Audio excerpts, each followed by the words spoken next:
be speaking a Bangsamoro English. So please, along the way, I hope you can understand.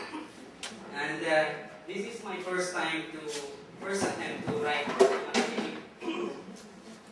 paper on this issue, and I'm so thankful for the presence of Sir Rudy here, who is with versed, I think, on this issue, and Dr. Admin Sensiv, whom I have talked to a lot about this issue.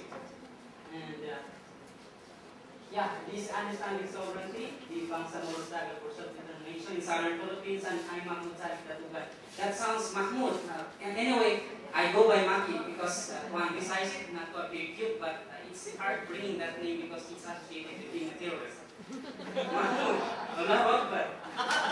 So, I got my Master of Arts in Social Justice in Intercultural Relations at the School for International Training Graduate Institute in Brattleboro, Vermont. So it's just a brief background of our country, and I'm only bringing your attention to the religions in our own country because before the declaration of East Timor as an independent country, we are known to be the only Catholic nation in Asia, and the 5% Muslim in that slide, that will be a subject of much more discussion in the preceding slides. And this is a virtual map of the Philippines. The orange is Luzon Island, and the tan is Visayas, and that looks like a crab, and it's Mindanao. And this slide is taken from the presentation of Professor Abu Said Lingga. The pink and the red one is the Moro Homeland prior to settlement of people from the northern and the central part of the country. And that red over there, what remains of the Moro Homeland after settlement and migration of people from the north and the central part of the country. It's just to show how the land is shrinking, how the Bangsamoro land is shrinking. And I think it might be good to hypothesize that the next year or 10 years from now, no more Bangsamoro Homeland. Next, please. And we have been talking about the Bangsamoro people, and who are these people here? Who are these? The Bangsamoro.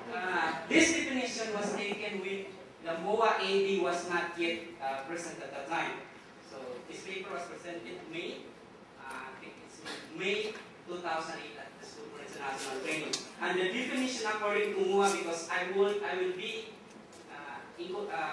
incorporating the meaning of this, is the Bangsamoro people refers to those who are natives or original inhabitants of Mindanao and its adjacent islands, including Palawan and the Sulu Archipelago at the time of conquest or colonization, and their descendants, whether mixed or full native blood. And since we are talking about the indigenous people, there are two types of indigenous people in southern Philippines: the Islamized one and the non-Islamized indigenous peoples. And these 13 ethno-linguistic Moro groups are the Islamized. And he's from Sama, Bangini, Radali, and Iranon. But among these three, the three dominant Moro groups in southern Philippines, the Maranao, the Maguindanao, and the Tausug. And yeah, why did they call themselves Bangsamoro? Let's go back to Bahasa Malayo that is spoken to in Indonesia as well as in Malaysia, and in Brunei, Bangsa means a nation. So Moors, going back to history, we know that Spain, Andalus Spain, is conquered by Moors for more than 700 years. And when Magellan came to the Philippines in March 1521, when he discovered the Philippines, he discovered us, not us who discovered him. So he saw that the people of this country, the so-called Philippines, has the same color and has the same faith with the people who conquered them and ruled them for more than 700 years. So that statement, no hay moros in la costa, I asked a Spanish-speaking lady from Chile what is meant by that, and he told me that the contextual meaning of that is there are no moros in the coast, but the internal meaning of that is that it is associated with danger. There are no dangers in the coast. So my demonization as a Moro has started when the Spaniards arrived to the Philippines. So I am now associated with being a danger. So for the Spaniards, we are savages, we are barbarians, we are heathens. But for the Moros, because we remain true to our own culture, tradition, and religion, we believe that we were not subdued, we were not vanquished, and it became a badge of honor to be called a Moro. I don't know if you believe in it, but I do. So my research purpose is to explore the perceptions of the Moros of Southern Philippines with respect to the issue of sovereignty in a social justice framework. Being a social justice individual working for social justice, we must see in the ethics of research is that one of those ethics is ethics of social justice, that you bring to fore the issues of those people who were unheard when history books were written. Next, please. And these are my questions. Does my sovereignty exist? This will be discussed in the paper at 2 hours. I'm running out of time. Okay, next, please. So my conceptual framework, sovereignty definition, social justice theory, literature review. So the sovereignty definition according to dictionary is political theory denoting ultimate jurisdiction within a given political system, usually a national state and autonomy in relation to other states. A sovereign entity thus recognizes no authority higher than itself. And according to Lingga, Professor Lingga, Bangsamoro people with distinct identity, common culture, and long history of political independence in the territory they presently occupy, continuously assert the right to the freedom and independence as an expression of the right to self-determination. And this is the social justice theory I'm telling you about, and I highlighted the last paragraph, that this perspective will encourage researchers to pay extra attention to previously silenced voices. And these are the silenced voices now that I am bringing to fore. And these are pictures taken in the book of Saladio Baer. Annexation of Mindanao to Philippine Republic is illegal and immoral, and what's the basis of that? And why East Timor? After the declaration of East Timor, what's the parallel between East Timor? Why they got it and why not? Next. And literature review. This is a quote that is taken from Father bin Saud Abdulaziz, the historian daughter of the King of Saudi Arabia, in association with the issue of the Palestinian question. The parallel between the Palestinian question and the Moro question is that biblically, Israel, Canaan, now Palestine and Israel, is declared as a promised land. Mindanao too was declared as a promised land to whom?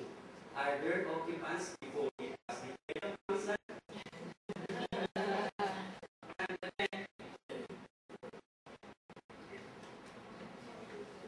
So these are some of those words. Oh, I will give you 30 seconds. So I have here. Twice in the centuries of struggle and martial history, the Moro people have endured misfortune from the hands of Indios, now Filipinos. Twice in their history too, the Moros were sold first by the Indios when they were included in the transaction between the friars and Aguinaldo in 1896. The second instance was when the United States purchased from Spain the Philippines, including the Moro Homeland, without their knowledge and consent for $20,000 Mexican following the signing of the Treaty of Paris of December 10, 1898. And likewise, in the first instance, the Moro Homeland was included without the Moros' knowledge and consent with the Spanish friars. Both Homeland for $400,000 from Aguinaldo and money.